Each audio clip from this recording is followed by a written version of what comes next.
అయోధ్య రామ మందిరంలో ప్రాణప్రతిష్ఠ కార్యక్రమం సోమవారం కన్నుల పండుగగా ముగిసింది. రామ జన్మభూమిలోని ఆలయంలో రామ్లల్లా భక్తులకు దర్శనమిచ్చారు. ఇక మంగళవారం నుంచి సామాన్య భక్తులకు దర్శన భాగ్యం కలగనున్నది. ఈ క్రమంలో రామ మందిరంలో రోజువారీ పూజా కార్యక్రమాలకు సంబంధించిన విధి విధానాలు షెడ్యూల్ ఖరారు చేశారు. శ్రీరామ ఉపాసన పేరుతో కోడ్ను రూపొందించారు. తెల్లవారుజామున 3 గంటల నుంచి పూజలు, అలంకరణకు సన్నాహాలు మొదలవుతాయి.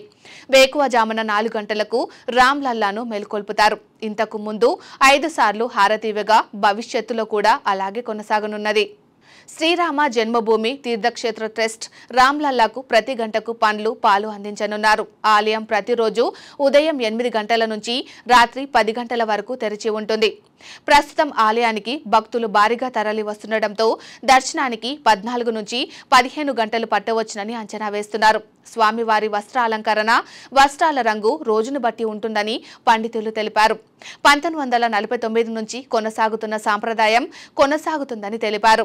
రామ్లల్లాకు సాధారణ రోజుల్లో సోమవారం తెలుపు రంగు వస్త్రాలు, ప్రత్యేక సందర్భాల్లో పసుపు రంగు దుస్తుల్లో అలంకరణ చేస్తారు.